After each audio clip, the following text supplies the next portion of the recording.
everyone, welcome back to another session by सुखन। कुछ अरसे बाद हम आ रहे हैं, उसमें कुछ ब्रेक आई है, क्या वजूहात हैं वो एक some new additions to the family, इसकी वजह से कुछ लंबा गैप हो गया, वरना हम लोग रेगुलरली आपके लिए पॉडकास्ट लेके आ रहे थे। But today I am very excited and honoured to have a special guest with us. She has been a constant support throughout the year. हमने जब सुखन में अपनी सीरीज स्टार्ट की थी तो ये हमेशा हमें इनकरेज करती थी, सेशन में पार्टिसिपेट करती थी। एंड आप लोगों ने एक्चुअली सेंट्रल की सीरीज में देखा भी था कि हमारे साथ सना मुनीर ने पहले भी पार्टिसिपेट किया था। तो सबसे पहले तो मैं सना आपको वेलकम अगेन करूंगा to the Sukhan session. Thank you very much Hammad, बहुत शुक्रिया आपने मुझे वक्त दिया। थैंक यू, बहुत बहुत शुक्रिया कि आप हमारे शो पे आई। जो लोग नहीं जानते उनको लिए बताता चलूं कि सना मुनीर जो है वो एक राइटर हैं। इनकी जो पहली किताब थी unfettered wings, extraordinary stories of ordinary women, आई थी, जिसको बहुत ज़्यादा अप्रिशिएट किया गया था और अभी भी लोग उसको अप्रिशिएट कर रहे हैं। Every now and then I see someone mentioning that book. और उसमें जो बहुत अच्छी बात थी कि बहुत खूबसूरती से जो हम शायद कहानियों को इतनी तवज्जो नहीं देते उनको सामने लाया गया था और उनको अहमियत को उजागर किया गया था। फिक्शन लिखती हैं, इसके अलावा बहुत जो है उनके एक फेमिनिस्ट अप्रोच है, वो क्या है, क्या मतलब है इसका, ये एक ऐसा वर्ड है जो कि इतना कंट्रोवर्शियल हो चुका है कि शायद उसमें लोग बात भी करना नहीं चाहते। इस पे भी मैं इनका ओपिनियन आज लेना चाहूंगा। बट मोर इम्पोर्टेंटली आज हम जिस हवाले से बात करेंगे, इनकी नई किताब अभी अभी आई है, जो कि इन्होंने एडिट की है विद ताहा के साथ, इनके जो फेलो को एडिटर थे। और इस बुक का नाम है द स्टेन्ड ग्लास विंडो। अब अभी तक I will be very honest, मुझे बुक पूरी तरह पढ़ने का इत्तेफाक नहीं हुआ, but I am definitely looking forward to reading that book. But उससे पहले मैं आपको ये छोटा सा बताना चाहूंगा, it's a collection of 26 stories. So just to give it a start with 26 people, and I think there's a poem as well they have contributed to this book. And more importantly, this was written in a year जो कि हमारी जिंदगियों का बड़ा मुश्किल साल था, जिसमें survival ही बड़ा मुश्किल लग रहा था। और आई थिंक मेरा यही आपसे पहला क्वेश्चन होगा कि उस सब टाइम में जब शायद मेन गोल सर्वाइवल था और अपने आप को, दिमाग को सही रखना था, आप लोगों ने एक पूरी किताब कैसे लिख ली और छाप ली?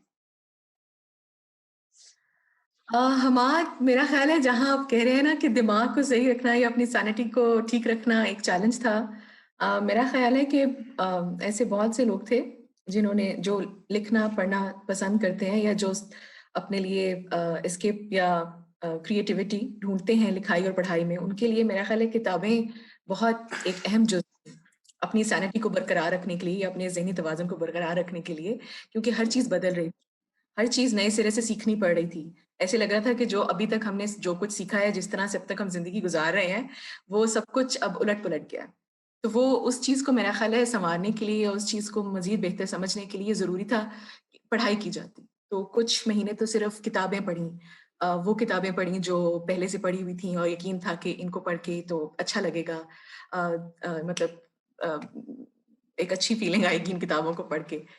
लेकिन उसके बाद फिर जब लिखने का सोचा तो लिखने के लिए भी यही था, कुछ चीज़ें दरकार थीं। एक तो ये कि अकेले नॉवल लिखना अगर बैठ जाते या 10-12 कहानियाँ लिखने के लिए बैठ जाते तो फिर वो ज़रा मुश्किल हो जाता, क्योंकि ये एक ऐसा मौज़ू है, अगर आप पैंडेमिक की बात करें या आप कोविड-19 की बात करें, तो उस वक़्त जब मैंने या हम लोगों ने ये शुरू की थी किताब तकरीबन मई की अ और उसके आखिरी हफ्ते में इसका ये ख़्याल हम लोगों ने डिस्कस किया था, तो वो उस वक़्त तक अभी तक कोई चीज़ मुकम्मल तौर पे समझ नहीं आ रही थी, ना तो दुनिया के बारे में, ना अपने ही घर के सिस्टम के बारे में। और काम का बोझ बहुत बढ़ गया था, स्कूल बच्चों के घर से शुरू हो गए थे, मुलाज़मीन को घर भेजना पड़ गया था, दफ़्तर घर में खुले हुए थे, शॉपिंग घर में हो रही थी, तो बहुत काम थे। लेकिन ये कि जब इस किताब का ख़्याल आया या इस किताब को जब तरतीब देने का कोई ख़्याल आया, तो उस वक़्त यही था कि अगर हमने सारा बोझ अपने ऊपर ले लिया, 2 लोगों ने या एक फ़र्द ने भी अगर अपने ऊपर लिया कि अब किताब लिखते हैं बैठ के, तो वो बहुत मुश्किल हो जाएगा। और उसके अंदर एक ये था कि सिर्फ़ अपने ही ख़यालात एक किताब में जमा हो जाएँगे, जो कि एक अच्छी बात है, लेकिन चूँकि ये एक ऐसा कलेक्टिव प्रोसेस था मेरे ख़्याल में, ये एक ऐसी चीज़ थी जो हर कोई एक्सपीरियंस कर रहा था। हर किसी के तजुर्बात नए थे, हर किसी के तजुर्बात एक-दूसरे से मुख्तलिफ थे।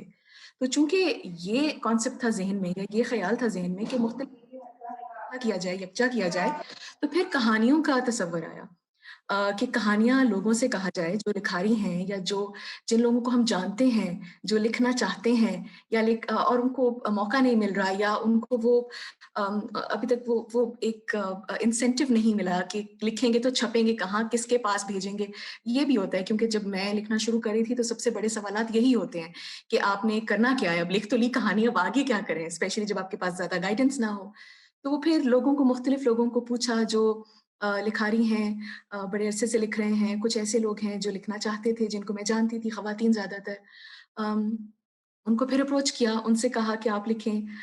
बहुत से लोगों ने हाँ किया, बहुत लोगों ने इंटरेस्ट शो किया, बहुत लोगों ने दुआएँ भी दीं और अच्छी विशेज़ भेजीं कि अच्छा काम है तो कीजिए ज़रूर।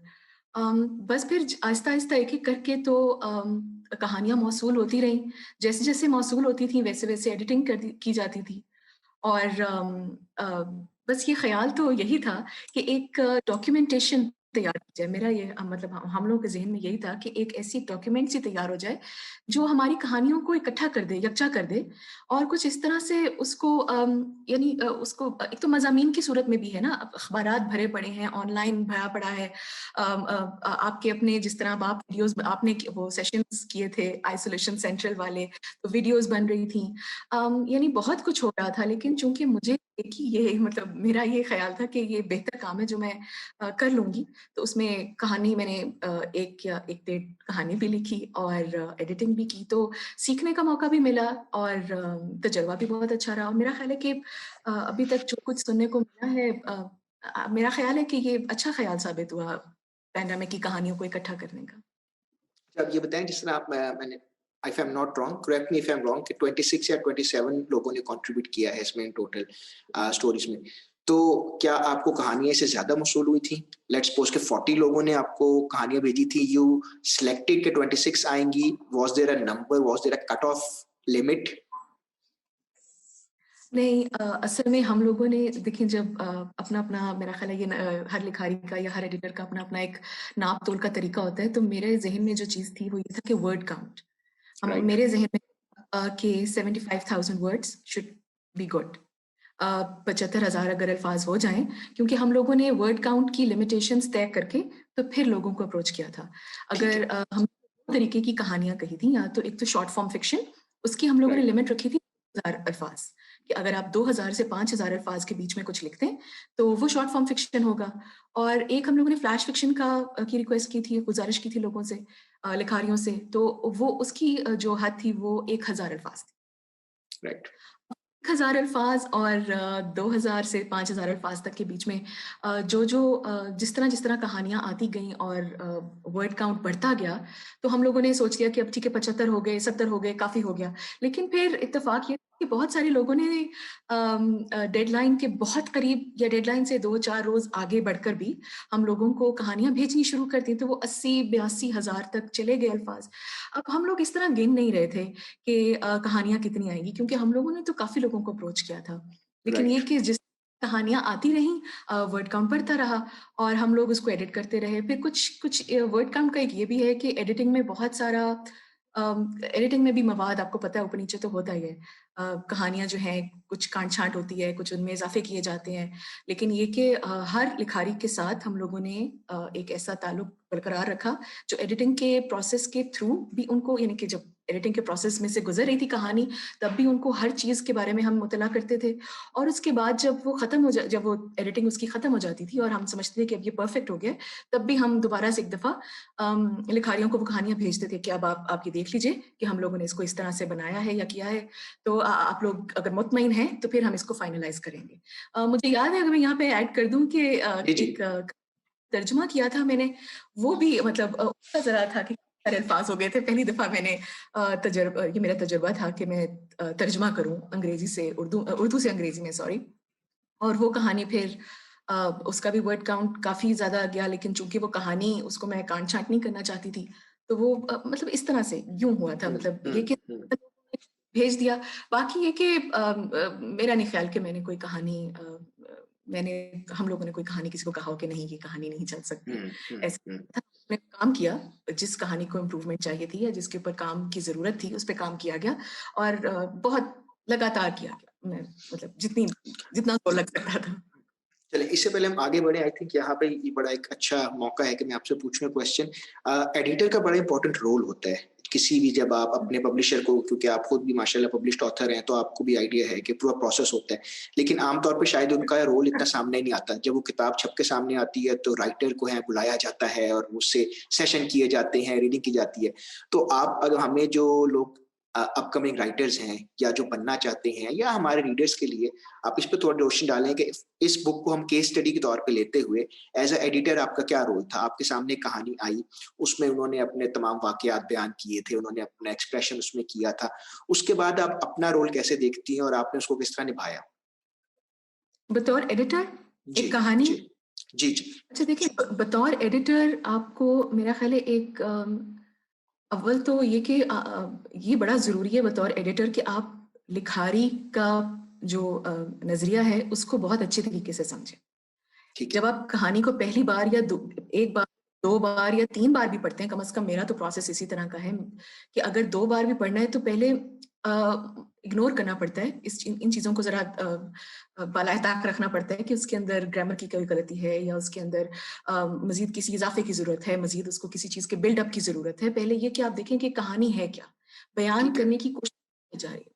जब आपने वो नज़रिया देख लिया और आपको समझ आ गई कि कहानी है किसके मुतालिक और है किस बारे में और क्या कहा जा रहा है, सब्जेक्ट क्या है, तो उसके बाद फिर आप उसको मतलब आप उसके बाद उसको फिर एक एडिटर की नज़र से देखते हैं। पहले आप उसको एक एक रीडर के तौर पे पढ़ते हैं। ठीक। आपने समझना होता है कि लिखारी का कहना चाह रहा है, क्योंकि एडिटिंग के प्रोसेस से जब कहानी गुज़रती है, तो ये नहीं हो सकता कि एडिटर अपनी शख्सियत, अपने लिखने का अंदाज़ उस कहानी के ऊपर मुसल्लत कर दे। अब हुँ, हुँ। तक के ये कि निहायत ज़रूरत ना पड़ जाए इस चीज़ की कि आपको रीराइट ही करना पड़ जाए सब कुछ, that is something different, that is totally up to the editor. And of course they have to consult the writer as well. लेकिन ये कि जहाँ तक आपको ये है कि आपने उस पे काम करना है, तो पहले उसको समझिए और उसके बाद अगर ज़रूरत पेश आए, आपको लगे कि किसी किरदार के अंदर मज़ीद कुछ ईंटें बजरी लगने वाला है, ठीक है? उसमें कुछ काम होने वाला है या आपको लगे कि कोई ऐसा नैरेटिव है, कोई आर्क ऐसी है जिस पे काम होने वाला है और इसको मज़ीद बढ़ावे की ज़रूरत है या इसको कुछ कम किया जाना चाहिए, तो फिर से बात करते हैं, उनको कॉन्फिडेंस में लेते हैं कि आप इस तरह से इसको आप खुद ही कर दीजिए और या फिर हमें इजाज़त दीजिए कि इसको कुछ कर लें। तो वो फिर इस तरह मेरा ख़्याल है मिल-जुल कर के काम होता है। बाद में फिर एडिटिंग होती है। अपनी ही एडिटिंग में से बहुत सारे नक़ाइस नुक्स निकल आते हैं। मैंने बहुत दफ़ा जब जितनी बार भी अपनी एडिटिंग को देखा, उसमें मुझे लगा कि अब इसको मज़ीद इसको बेहतर किया जा सकता है, अब इस ये अल्फ़ाज़ निकाल के तो ये लफ़्ज़ डाला जा सकता है, मतलब इस तरह से। तो प्रोसेस तो ये है कि आप एक बड़े दो एक ऐसा केमिस्ट्री बिल्डअप करनी पड़ती है आपको अपने लिखारियों के साथ, ताकि जब वो अपना काम देखें तो वो बहुत खुश हों कि अगर इसमें एडिटिंग हुई है तो ये मज़ीद बेहतर हुआ है, ये रिफाइन हुआ है और वो खुश हों। अब मेरा ख़्याल है कि अभी तक तो बड़ी खुशी है। ठीक है। इसके अलावा एक दूसरा जो आपका एक इम्पोर्टेंट काम था वो ये था 26 लोगों के साथ कोऑर्डिनेशन, उनको मैनेज करना, डेडलाइन मीट करना, तो वो कितना कहते हैं सर में दर्द हुआ और कितनी आपको पेन किलर्स खानी पड़ी? देखिए हमाद में बिल्कुल ऐसा मुझे अच्छा नहीं लगेगा कि मैं ऐसी कोई बात करूँ। आपने तो सवाल कर दिया बड़े कैंडिड तरीके से। कि मैं बड़ी मशहूर हूँ उन सब लोगों की जिन्होंने लिखा।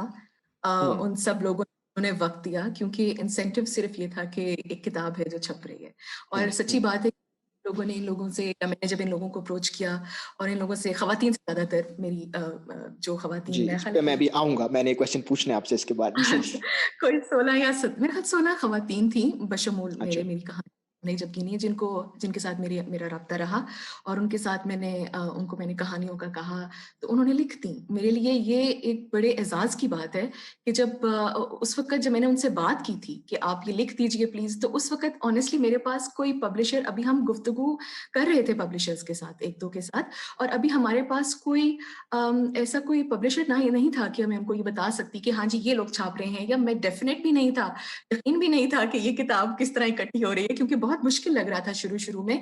बहुत सारे लोगों को लिखना मुश्किल मालूम हो रहा था हमाद, बशमूल मेरे। मैं हुँ, जब ये हुँ। बात करती हूँ, सारे लोगों को लिखना मुश्किल मालूम हो रहा था, तो मैं उन लोगों में शामिल हूँ, क्योंकि जब मैंने अपनी कहानी लिखी, तो डेडलाइन जब खत्म हो गई थी, उस रात 12 वो कहानी सबमिट की थी। क्योंकि एडिटिंग के प्रोसेस में एक तो जो सारा प्रोसेस था वो इतना कठिन था, यकीन कीजिए, बहुत ओवरवेलमिंग था, क्योंकि आपके ऊपर बहुत सारे बोझ होते हैं। एक तो ये आपने जो मैंने बताया कि आपने अपने ऑथर को खुश रखना है, आप ज़ाहिर है ऑफ कोर्स आप उनकी कहानी पे काम कर रहे हैं, तो आप उनको नाराज़ तो नहीं कर सकते, उनकी कहानी की शक्ल बदल नहीं सकते।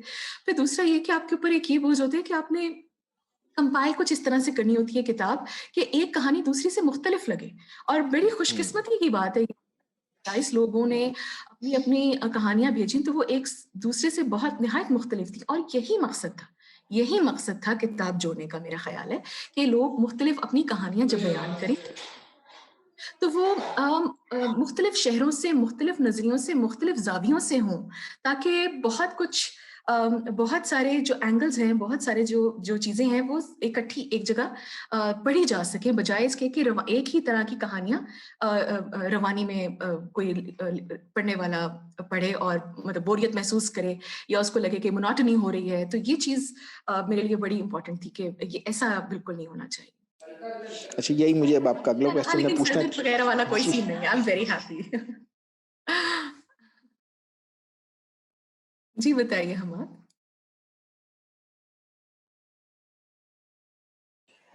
जी। मैं अगले क्वेश्चन में इसी तरफ आपकी तरफ आ रहा था कि एक हम देख रहे हैं कि ज़्यादा ख़वातीन ने स्टोरीज़ लिखी हैं, और जब हम हुँ, पैंडेमिक का देखते हैं और हम जनरली देखते हैं, तो एक एडिशनल प्रेशर था, ज़िम्मेदारी थी, सब घर में थे, बच्चे भी घर पे हैं, मियाँ भी घर पे है, काम भी करना है, सबको महफ़ूज़ भी रखना है, और हाँ कहानी भी जी, लिखनी है। और हुँ, कहानी भी लिखनी है। तो एक तो मैं इस पे चाहूँगा कि वो एज़ अ वुमन खुद भी आपने कहानी कंट्रीब्यूट किया, आपने मैनेज किया, तो उस पे थोड़ी रोशनी डालें। और जो मैं सेकंड क्वेश्चन पे आना चाहूँगा वो ये था कि जिस तरह आप खुद भी ज़िक्र कर रहे हो कि बड़े डाइवर्स किस्म के मुख्तलिफ टॉपिक हैं। उसमें डोमेस्टिक अब्यूज़ की हुँ, बात हो रही है, तो उसमें आम रोज़मर्रा के जो हमारे घर में चीज़ें हो रही हैं, उस पे भी बात हो रही है। तो ये जो हुँ। आप डाइवर्सिटी है इस किताब की, उस पे भी थोड़ी-सी बात करें कि किस तरह के मौज़ूआत पे ज़्यादा बात की गई है, किस किस्म की कहानियाँ हैं। तो पहला क्वेश्चन जो था वो हम ख़वातीन राइटर की स्पेसिफिकली बात कर रहे हैं, और सेकंड में फिर हम डिफरेंट मौज़ूआत की बात कर रहे हैं। देखिए, पहली बात तो ये हमाद की बड़ी हिम्मत की ख़वातीन हैं जिन्होंने लिख दिया। मतलब मर्द हज़रात की ने भी बड़ी हिम्मत की, बड़ी मेहरबानी उनकी कि उन्होंने भी लिखा। लेकिन ये कि ज़्यादातर जो कहानियाँ मर्दों की हैं, मेरा ख़्याल है ज़्यादातर 3 तो मैं गिन सकती हूँ जो कि थोड़ी कॉमिक हैं, ज़रा मज़ाहिया कहानियाँ हैं। 3 जो मर्द हज़रात हैं जिन्होंने कहानियाँ लिखी। और एक और कहानी है जो मेरा ख़्याल दूसरे नंबर पे है, आमिर हुसैन की, वो ज़रा थोड़ी सीरियस है। लेकिन ये कि जो ख़वातीन हैं उन्होंने ज़्यादातर संजीदा मौज़ूआत पे लिखा। ये भी एक बड़ी दिलचस्प बात थी मेरे लिए कि उनकी जो कहानियाँ थीं उनमें बहुत आम ज़िंदगी की जो आम रूटीन है वो बहुत झलक रही थी। ये नज़र आ रहा था कि जो ख़वातीन की कहानियाँ हैं उसके अंदर स्ट्रगल बहुत ज़्यादा है। उसके अंदर ये कि चैलेंजेस बहुत ज़्यादा हैं। अगर ख़वातीन कहानियाँ लिख रही हैं, तो वो ज़्यादातर उन मौज़ूआत पे लिख रही हैं, जो ख़वातीन की रोज़मर्रा ज़िंदगी का हिस्सा हैं। मसलन अगर डोमेस्टिक अब्यूज़ है, तो उस पे लिखा गया है। जो सबसे पहली कहानी है नवीद शहज़ाद की, मेरा ख़्याल है हाँ, उसके अंदर ये कि आइसोलेशन या लोनलीनेस पे, तन्हाई पे उन्होंने बात की है। वो निहायत खूबसूरत कहानी है। मैं ज़रा कंटेंट्स पेज निकालूँ ताकि मैं बात कर सकूँ। अच्छा फिर उसके बाद हाँ, देखिए अब गाँव की एक कहानी है। ये कितनी अच्छी कहानी है जिसमें एक गाँव की कहानी है, वो ज़रा किस्सा है। वो खूबसूरत तरीके से बताया उन्होंने। तो उसके अंदर भी यही है कि जी गाँव में माँस का तस्वुर कैसा है और लोगों ने उसको किस तरह से एक्सेप्ट किया, ये एक्सेप्ट करने में कितनी मुश्किल उनको दरपेश आ रही थी। तो इस तरह बहुत सी कहानियाँ जो ख़वातीन ने लिखी, उसके अंदर ये कि मौज़ूआत ऐसे थे जो इसलिए भी दिल के करीब हो जाते हैं या दिल को छूते हैं क्योंकि आपको पता होता है, आपको ये मालूम पड़ जाता है कि ये तजुर्बात हैं। बेशक उन ख़वातीन के अपने नहीं हैं, उनके अपने तजुर्बात नहीं हैं, लेकिन चूँकि वो इस माशरे का हिस्सा हैं और वो इस पैंडेमिक में से गुज़र रही हैं, अपने घर वालों, अपनी सहेलियों, दोस्तों हमसायों के बहुत सारे मसाइल वो देख रहे हैं और महसूस कर रहे हैं, तो वो ऐसी बहुत सारी चीज़ें उसमें उन्होंने कहानी में उसका इज़हार किया। दूसरा सवाल हमाद क्या था? मुझे भूल गया, सॉरी, आप बताएँगे? दूसरा मैं ये पूछ रहा था, बेसिकली दोनों को आपने जो है वो दोनों को आंसर कर दिया है। कर पहला दिया। क्वेश्चन था कि जो है वो एज़ वुमेन राइटर वो चैलेंजेस थे आपके सामने, और दूसरा था कि डाइवर्स बड़ी किताब है, उसमें डिफरेंट तरह के टॉपिक की बात की गई है। तो उसपे मैं थोड़ा जी, ये चाह रहा था कि आप खुशकिस्मती है। डालो। ये जी। डाइवर्सिटी वाला तो जी, ये तो खुशकिस्मती है। मैं तो यही कहूँगी कि ये लिखारियों का ही कमाल है कि इत्तेफ़ाक है कि इसके अंदर बहुत सारी कहानियाँ जो हैं वो एक-दूसरे से बिल्कुल निहायत मुख्तलिफ हैं। हुँ, अगर 2 हुँ। कहानियाँ उसके बारे में भी हैं, ये ही एक मैं बड़ा दयानतदारी से कह सकती हूँ कि एक ऐसा मौज़ू है जो 2 मर्तबा रिपीट हुआ, लेकिन बहुत, बहुत मुख्तलिफ एंगल्स से, बहुत मुख्तलिफ ज़ावियों से उन कहानियों को लिखा गया है और देखा गया है कि किस तरह से डोमेस्टिक अब्यूज़ को फॉर एग्ज़ाम्पल अगर एक ज़रा अपर मिडल क्लास की कहानी है और एक ज़रा लोअर मिडल क्लास की कहानी है, तो उसके अंदर वो क्लास डिस्टिंक्शन नज़र आता है आपको। आपको पता चल जाता है कि यहाँ पे अगर आप डोमेस्टिक अब्यूज़ को मुख्तलिफ क्लासेस में या मुख्तलिफ चीज़ों में मुख्तलिफ क्लासेस में उसको उनका कंपैरिज़न करें, तो वो ऑफ़ कोर्स उनके अंदर उनकी कहानियों में ज़मीन और आसमान का फ़र्क पैदा हो जाता है। तो ये इसके एक एक साथ हुँ। जी, आई थिंक बताइए? इसके साथ सॉरी। एक और भी बड़ा एक इंटरेस्टिंग एस्पेक्ट ये था कि आपके जो यंगेस्ट राइटर हैं वो 15 year old. You have a 15 year old writer in your book, and then you have like senior people like yourself जिन्होंने ऑलरेडी पब्लिश किया हुआ है। तो इसके हवाले से अगर आप थोड़ा बता सकें कि किस तरह के ये जो हमारे 26 राइटर्स हैं, इनके क्या बैकग्राउंड है, कितने पब्लिश्ड हैं? इन द सेंस कि ताकि हमें डाइवर्सिटी हम बता सकें कि कितने डिफरेंट तरह के लोगों ने अपने एक्सपीरियंस शेयर किए हैं एक ही किताब के अंदर। हमाद ये मैंने गिनती नहीं अभी की हुई, अगर आप कहें तो मैं अभी कर लेती हूँ गिनती। ज़रूर, अ, कर लें। चलिए ठीक है, या मतलब मैं गिनती से मुराद है, मैं आपको बस एक जनरल आइडिया लेना चाह रहा हूँ, नॉट दैट कि हमें जी, बहुत हार्डकोर। सारे तो इनमें जी, देखिए हमाद पता है क्या, जो ज़्यादातर नए लिखारी हैं ना, वो तो ख़वातीन हैं ठीक और है। उनको मैंने इसलिए मैंने खुद अप्रोच किया और उनसे खुद मैंने गुज़ारिश की कि आप लोग ये ज़रूर लिखिए, आप कहानी, क्योंकि मुझे पता है कि आप लोग लिखना चाहते हैं। तो सबसे पहली कहानी निदा उस्मान चौधरी की मुझे मौसूल हुई थी, क्योंकि मुझे उसका पता है, मतलब शुरू में उसको काफ़ी अरसे से जानती हूँ और मुझे ये पता था कि वो लिखने-लिखाने की बड़ी शौकीन है, पढ़ने की शौकीन है और चाह रही थी कि मैं लिखूँ, और हर वक़्त उसका ये होता था, लोगों हर ऑथर की वो मतलब जिसकी किताब पढ़ती थी तो बड़ा एनकरेज करती थी, बड़े अच्छे हौसला अफ़ज़ाई करती थी। तो जब मुझे उसका वाक़या मैं ख़ास तौर पे इसलिए बता रही हूँ कि सबसे पहली कहानी मुझे उसकी मौसूल हुई थी और बड़ी उम्दा कहानी थी। निहायत अच्छे तरीके से लिखी हुई थी और बिल्कुल नहीं लग रहा था कि ये पहली मर्तबा लिखी गई है। फिर वो 15 साल वाली बच्ची की आपने बताई, मैं नाज़मीन, उसकी वो पब्लिश्ड ऑथर है। अब है तो उसकी अच्छा। कहानी शॉर्ट ली है, लेकिन ये कि नॉवल उसने लिखा हुआ है, वो छपा हुआ है। कहानी उसने पहली मर्तबा लिखी और उसके लिए काफ़ी मैं ये बता सकती हूँ कि काफ़ी उसके लिए मुश्किल था ये, क्योंकि उसने वो साइकोलॉजिकली ज़रा उसने मुश्किल लिया इस चीज़ को, कि अगरचे मैं उसको मैं देखती रही हूँ कि वो लिखती रही कहानी और उसने 8-10 रोज़ लिए कहानी ख़त्म करने में, लेकिन ये कि चूँकि वो सबसे छोटी थी और उसको इस बात का अंदाज़ा था कि she is the youngest author और बहुत सारे पब्लिश्ड ऑथर्स हैं जो इस किताब का हिस्सा हैं, तो वो थोड़ा-सा उसको थोड़ा खौफ़ था कि पता नहीं मेरी कहानी कैसी होगी। और उसके बारे में मैं ये ज़रूर कहूँगी कि उसकी उस कहानी की एडिटिंग मैंने जब वो कहानी हमें उसने मुकम्मल कर ली थी और मुझे पता चला कि कहानी आज मुकम्मल हो गई है, तो उसे ये कहा गया था कि आप सबमिट कीजिए थ्रू प्रॉपर चैनल। तो उसने कहानी, जो हम लोगों का ईमेल एड्रेस थे, जिनके ऊपर हम लोग कहानियाँ मौसूल कर रहे थे, उन ईमेल एड्रेस के ऊपर उसकी कहानी मौसूल हुई और फिर एक साथ गूगल डॉक्यूमेंट्स की मदद से उसके ऊपर एडिटिंग की गई। उसका जो जो जो मतलब, लेकिन ये जी। कि मुझे ये इस बात की खुशी है कि जो मेरे को-एडिटर थे, उन्होंने भी यही कहा कि बहुत से जो डेब्यू ऑथर्स हैं, उनसे मतलब काफ़ी अच्छी कहानी लिखी उसने और मैं इस बात की कि उसने अच्छी कहानी लिखी और बिल्कुल मैंने ऐसे मतलब ये कि उसने कोई जो जो उसके दिमाग में जिस तरह से आया उसने उसने लिख दिया, उसके अंदर कोई बनावट नहीं है, बड़ी ऑनेस्ट कहानी है। तो वो मुझे उसकी उसकी कहानी में मुझे सबसे अच्छी चीज़ ये लगी कि बड़ी उसके अंदर बड़ी ऑनेस्टी है उसकी लिखाई में। हुँ, हुँ। Thank you so much.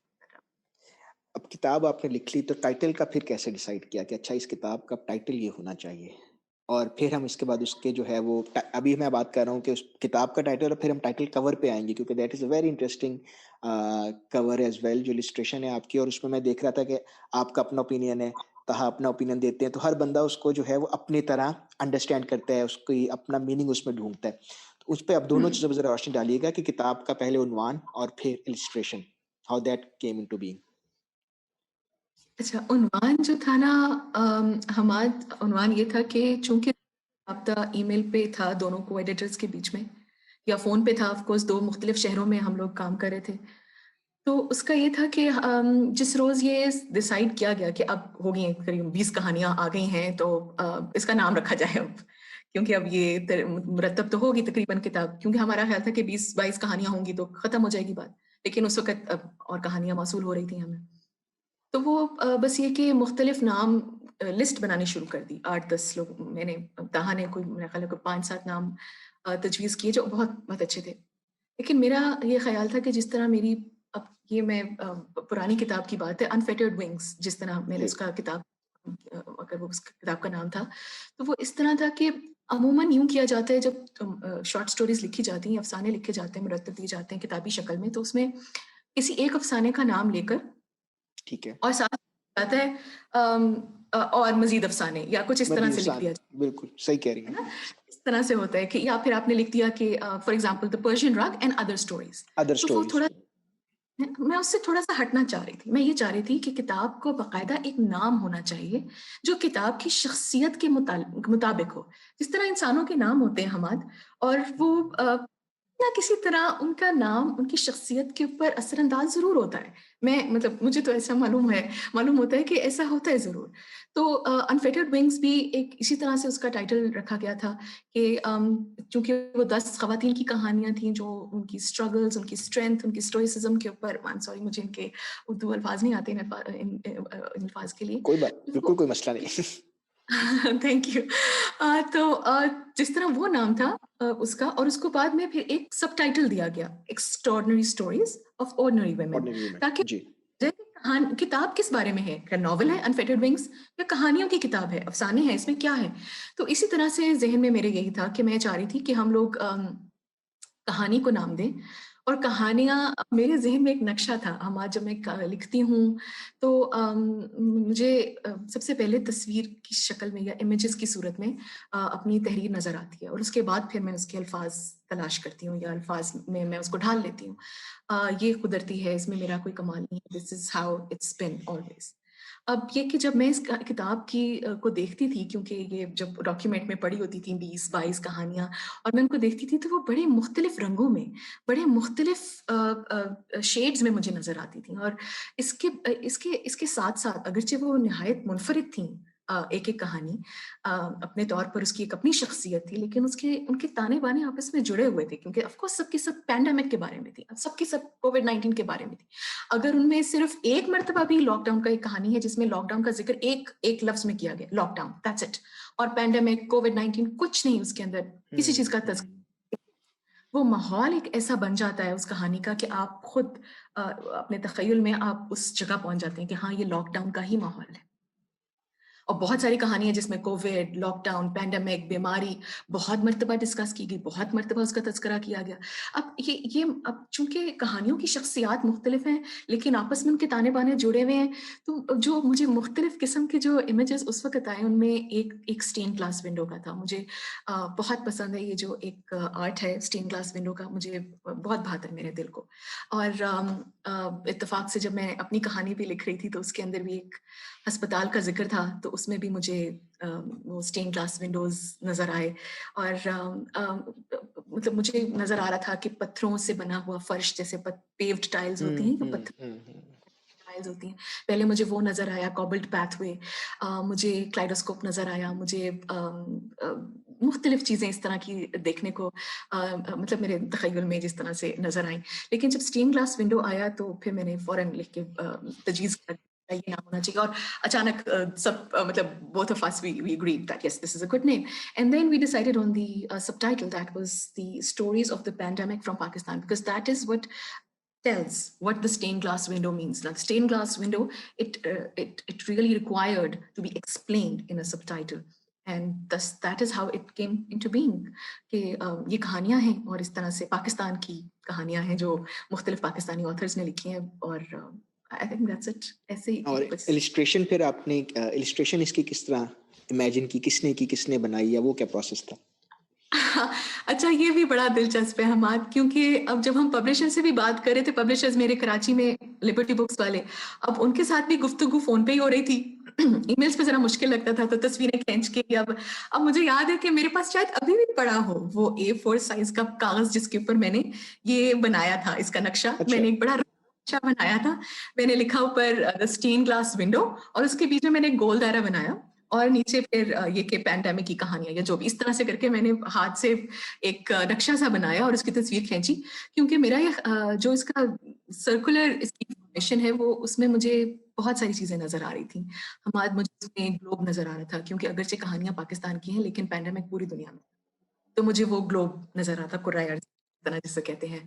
मुझे उसमें दिन और रात, चांद सूरज नजर आ रहे थे किस तरह से, क्योंकि दिन और रात की तमीज भी काफी हद तक खत्म हो गई थी बिल्कुल। दफ्तरों, तो काफी कुछ हो, काफी काफी तब्दीलियां थी। फिर उसमें ये कि मुझे उसमें, अब मैं ये कह देती हूँ, मुझे उसमें कोरोना वायरस भी नजर आ रहा था, जिस तरह से हमें वो जिस तरह से उसकी तस्वीर कशी की जाती है मीडिया में, मतलब वो भी एक दायरे की सूरत में। तो बहुत सारी चीजें थी जो और वैसे भी मुझे लगता है कि सर्कुलर फॉर्मेट के अंदर, क्योंकि फॉर्मेट है, मुझे ज्योमेट्री में थोड़ी दिलचस्पी है। मेरा ख्याल था कि दायरा जो होता है वो इट्स लाइक एक वो फिगर ऑफ स्पीच है ना, कि to come full circle, so that's also something very important to me. It's just something that comes full circle. It means it's complete. It means that it's at least best of someone's knowledge. It's close to perfect or something. तो वो दायरा, अब मैंने उसके अंदर तो मैंने कोई इलस्ट्रेशन नहीं की, ठीक है, राइट। वो मैंने बस खाली दायरा ही बनाया था, और उसमें मैंने कहा था कि इसको स्टेन ग्लास का कोई पैटर्न दे दीजिए। गूगल पे सर्च किया, मुख्तलिफ दायरों में नजर आए स्टेन ग्लास, बड़े खूबसूरत, बड़े उम्दा किस्म के, लेकिन चूंकि आर्टिस्ट को इन्वॉल्व किया गया था, इलस्ट्रेटर को, तो फिर उनको भी freedom, creative freedom, of course उनका राइट है, और उनको बस ये कहा गया था कि आप अपनी मर्जी से जैसे इसको चाहें आप इसको डिजाइन करें, लेकिन स्टेन ग्लास नजर आना चाहिए। तो वो फिर इलस्ट्रेटर का टैलेंट है, उसका स्किल है कि उसने उसको बात को समझा, और अच्छे तरीके से उस दायरे का उसने भरपूर फायदा उठाया। उसमें चांद सूरज की किरणें भी नजर आ रही हैं, उसमें दिन और रात भी नजर आ रहे हैं। ये मैं दिखा देती हूँ, क्योंकि अभी आपके पास किताब नहीं है यूं। तो यानी ये फिर उसके बाद डिजाइनिंग, फिर ये बैक साइड, ये उसका बैक कवर है, इसमें खिड़कियां हैं, इसमें रात नजर आ रहे हैं। तो ये टाइटल यूं बना था। मैं ये तो बड़ी दिलचस्प स्टोरी है। अच्छा, और ये किताब इस टाइम जो है लिबर्टी बुक्स पे अवेलेबल है, जो लोग लेना चाहते हैं? जी जी, लिबर्टी बुक्स पे है, और जब मैंने आखिरी मर्तबा चेक किया था तो रीडिंग्स पर भी है। उस वक्त उनके पास लेकिन अभी वो उन्होंने शेल्फ नहीं किए थे, उसके बाद मेरा इत्तेफाक नहीं हुआ वहां जाने का, लेकिन मुझे बताया गया था कि किताब आ गई। चल, जो लोग लेना चाहते हैं रीडिंग्स और लिबर्टी बुक्स दोनों पे चेक कर सकते हैं। लिबर्टी बुक्स पे फॉर श्योर अवेलेबल है, तो प्लीज़ जी डू चेक इट आउट। पढ़ें, अपने रिव्यूज़ दें, हमें भी बताएं कि कैसी लगी आपको किताब, और हम सना तक आपके ख्यालात और जज्बात ज़रूर पहुँचाएंगे। बट अब इससे पहले भी आपने सना थैंक यू किताब वेरी लिखी मच। थी, और अब आपने माशाल्लाह एक और किताब एज एडिटर पब्लिश की है। सो हमने लास्ट टाइम बड़ी डिटेल में बात की थी, और जो इस पॉइंट पे मैं आपको स्क्रीन पे वो लिंक भी नज़र आ जाएगा to our previous episode, but जिसमें आपने फेमिनिज्म के हवाले से आप बड़ा स्ट्रांगली फील करती हैं, बात करती हैं, एक्सप्रेस करती हैं। और इसके हवाले से आई नो ये एक ऐसा टॉपिक है जिस पे मैं पूरी एक शायद एंटायर एपिसोड अलग से करनी पड़े, और फिर भी शायद हम इसको कवर ना कर सकें।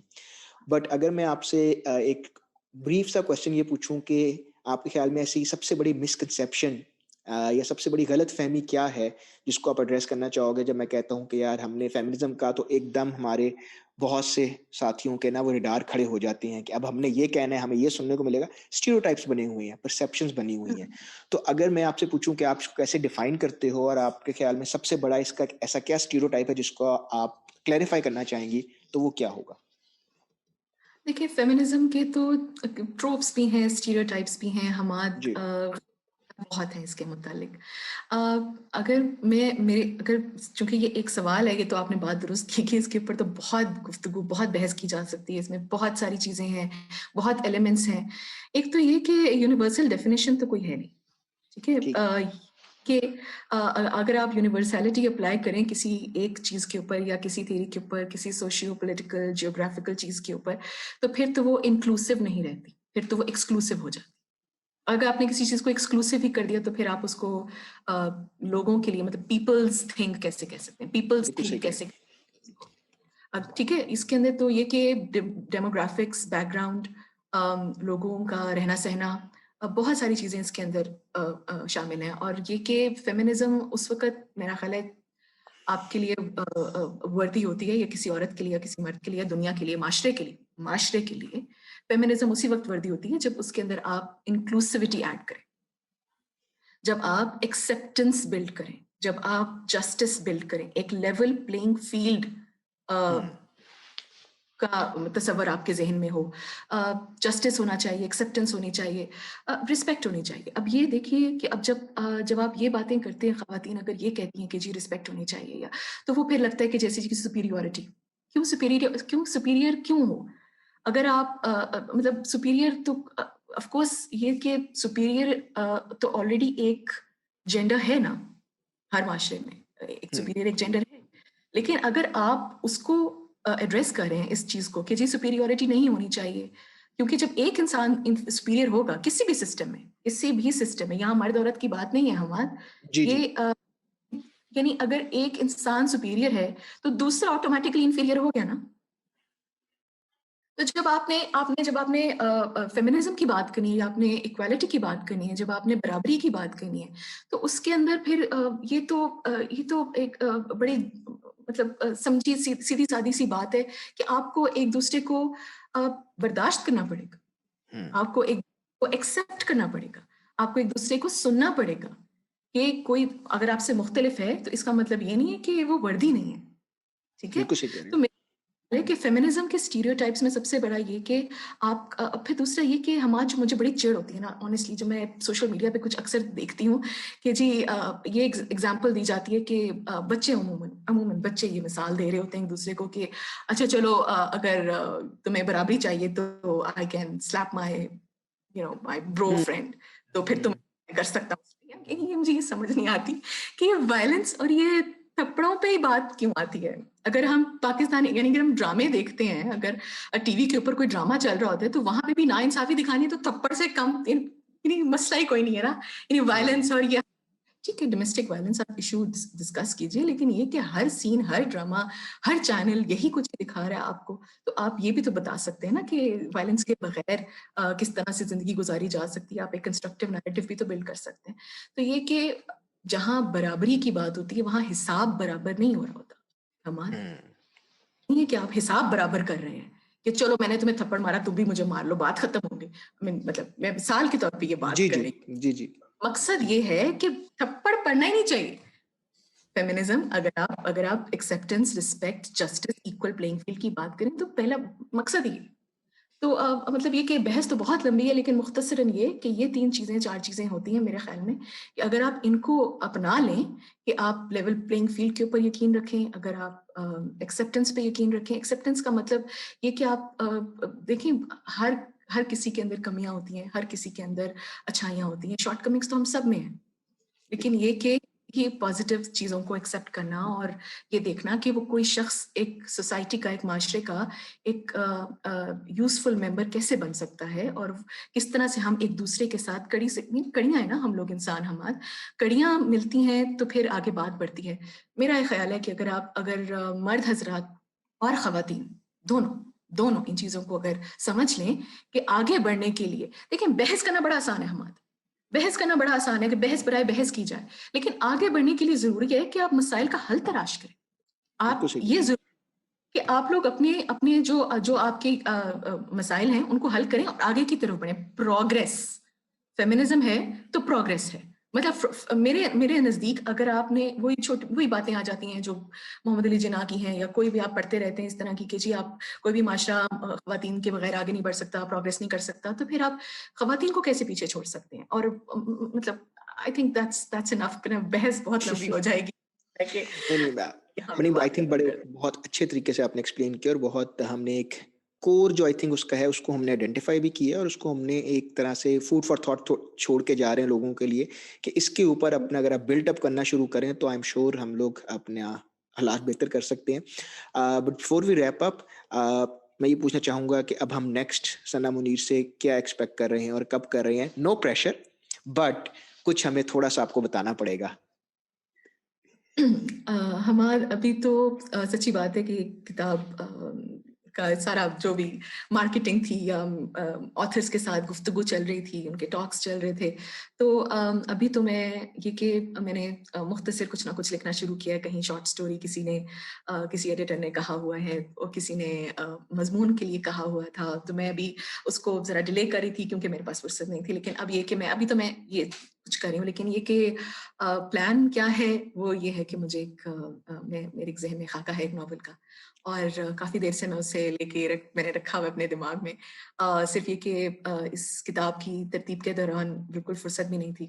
कतई तौर पे फ़ुर्सत नहीं थी कि ख़ाके को मैं तरतीब देती, या कम से कम उसका उसका कोई नक्शा ही उतार लेती किसी जगह पे, लेकिन वो इतना इतना पक्का है नक्शा कि वो मेरे ज़हन में इस वक़्त नक्श है, और बस उसके ऊपर अब मुझे काम शुरू करना है। मेरा ख़्याल है नया साल शुरू है, तो और तो मैंने कोई रेज़ोल्यूशन सबसे ज़रूरी था कि मैंने अब बस अब लिखना है, तो मैंने अब ये नॉवल मेरा ख़्याल है मेरे ज़हन में है कि मुझे दैट्स वंडरफुल न्यूज़। और हम मेरा ख़्याल है हम आपको एक्सक्लूसिव खबर दे रहे हैं कि सना मुनीर ने हमें अभी ऐलान किया है कि उनका नया नॉवल। तो लुकिंग फॉरवर्ड टू इंशाल्लाह ऑल द वेरी बेस्ट। इसके अलावा अगर आप लोगों को नहीं पता तो सना मुनीर जो है वो बहुत अच्छे बुक रिव्यूज़ लिखती हैं, वो भी लिंक आपको डिस्क्रिप्शन में मिल जाएगा। तो वो आप साथ-साथ पढ़ते रहें तो पता चलता रहेगा कि और लोग भी कौन-कौन से लोग क्या-क्या किस किस्म का अच्छा-अच्छा काम कर रहे हैं। बट एंड पे मैं सना आपको बहुत-बहुत दोबारा शुक्रिया अदा करना चाहूँगा। आपने टाइम दिया, आपने जो है वो अरे ख़यालात बेशक हमें शुक्रिया, बताया, बुक के बेशक शुक्रिया। हवाले से हमें बताया, और इंशाल्लाह दोबारा जब कभी आपका अगला नॉवल आएगा या हम कुछ डिस्कस करना चाहेंगे किसी भी टॉपिक पे तो दोबारा आपको ज़हमत देंगे, आप हमें आएँ, टाइम दें। It's always a pleasure having you on the show. Thank you very much Amad, बहुत शुक्रिया कि आपने भी मुझे बुलाया, और मेरे लिए बड़े एहसास की बात है, हमेशा यहाँ आके बड़ी अच्छी मज़ेदार गुफ्तगू होती है, और बहुत अच्छा रहा मुझे। आपके सवालात बड़े दिलचस्प थे, और उम्मीद है कि को मैंने यूज़फुल आंसर्स इनके दिए होंगे। बाकी ये कि ये किताब आपकी अभी मेरे तरफ उधार है, वो ज़रूर भिजवा दूँगी। नहीं, बस ज़रूर मुझे उसके बाद हम पढ़ के और मैं आप भी पढ़कर आपने भी मुझे उसका बताना है कि आपको कैसी कैसी बिल्कुल। लगी, और आप कैसा पाया बिल्कुल, इसको? ये मेरा आपसे वादा है, ये मैं इंशाल्लाह ज़रूर करूँगा। इसके साथ ही आज के एपिसोड पे मैं आपसे इजाज़त चाहूँगा। आप लोग जो हैं अपने कमेंट्स में बताइएगा और कि आगे हम किस किस्म का टॉपिक पे आप हमें देखना चाहते हैं, और आज का मोर इम्पोर्टेंटली आज की एपिसोड कैसी लगी। बुक की डिटेल्स और सना के जो बुक रिव्यूज़ हैं और इनकी जो पुरानी बुक है, वो सारे लिंक्स आपको डिस्क्रिप्शन में मिल जाएँगे। वहाँ से आप उनको ऑर्डर कर सकते हैं, विज़िट कर सकते हैं। Until next time, stay tuned and thank you once again.